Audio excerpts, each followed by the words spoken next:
Bonjour, bienvenue sur netprof.fr. Je vais aborder dans cette leçon la notion de développement durable. Le développement durable est un type de développement qui permet la satisfaction des besoins des populations actuelles sans compromettre le développement des générations futures. Alors, le développement durable se caractérise par le schéma suivant. Nous y retrouvons trois piliers: le pilier économique, le pilier social et le pilier environnemental. Alors par contre, quand un des piliers est manquant, nous allons voir que on ne peut pas parler de durable, parce que le développement durable, c'est exactement la même puissance du pilier économique, social et environnemental. Prenons par exemple l'aspect équitable. L'aspect équitable est un aspect social et économique, l'aspect environnemental étant plus ou moins absent de l'équitable, même si ça évolue depuis quelque temps. Alors, reprenons chaque pilier et commençons par le pilier économique. Alors, le pilier économique vise la croissance, mais une croissance plus respectueuse de l'avenir, dans son obligation de ne pas transmettre de dettes aux générations futures. C'est aussi plus de respect vis-à-vis des producteurs, des salariés, des consommateurs. Alors, quelques acteurs du développement durable liés au pilier économique. Nous y retrouverons le commerce équitable, donc soit l'association Max Havelaar, soit les associations Artisans du Monde, mais on y trouvera aussi le microcrédit qui permet à des personnes en difficulté de financer leurs projets grâce à un crédit d'un faible montant. Passons maintenant au pilier social, qui lui va privilégier une plus grande solidarité entre les générations et les pays. Alors cela se traduit par une lutte contre les exclusions, les discriminations. Dernier pilier, c'est le pilier environnemental. Alors sa fonction est de mettre tout en œuvre pour lutter contre le réchauffement climatique, la pollution, et bien entendu aussi de préserver la biodiversité. Alors un exemple, l'agriculture biologique est une des possibilités de lutte.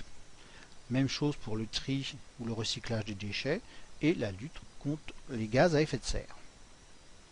Alors, bien entendu, le développement durable repose sur 4 principes. Premier principe, c'est le principe de précaution, c'est-à-dire qu'on ne fait pas quelque chose si l'on n'en connaît pas les conséquences. Le deuxième principe est le principe de participation. Chaque individu doit prendre part au développement durable. Le principe suivant, c'est celui de la solidarité. Là, c'est évident. C'est le lien entre les individus, entre les nations. Et le dernier principe, c'est le principe de responsabilité. Chaque individu doit assumer ses actes. Alors, bien entendu, il y a un certain nombre d'actions qui ont été mises en œuvre depuis quelques décennies.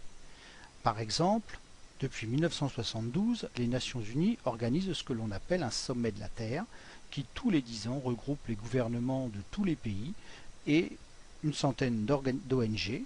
Le dernier a eu lieu en 2012 à Rio de Janeiro, et bien entendu, ils donnent des axes à leur politique de développement durable. Nous avons eu aussi le protocole de Kyoto, qui était un protocole qui engageait les pays à réduire leurs émissions de CO2 pour réduire les gaz à effet de serre. En France, nous avons eu le Grenelle de l'environnement qui lui a essayé de mettre en place une série de mesures pour, tout compte fait, respecter nos engagements internationaux. Alors, il ne faut pas oublier en plus que de nombreuses associations ou organisations non gouvernementales vont dans l'aspect développement durable. Prenons par exemple Greenpeace, qui est une organisation internationale qui dénonce les atteintes à l'environnement et qui apporte aussi des solutions à la protection de l'environnement et à la promotion de la paix. Nous avons aussi Amnesty International, qui est créée en 1961, qui elle œuvre pour le respect, la défense et la promotion des droits de l'homme. Donc là, elle est plus sur un aspect social. Après, on peut aussi citer Agronomes et Vétérinaires sans frontières, qui est une association qui agit pour le développement rural des agriculteurs paysans de certaines régions défavorisées. On l'a vu avec les problèmes qu'il y a eu sur Haïti.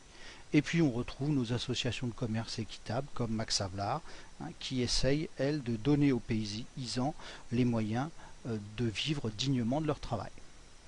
Voilà, j'en ai terminé avec cette leçon et je vous donne rendez-vous pour une prochaine. Au revoir.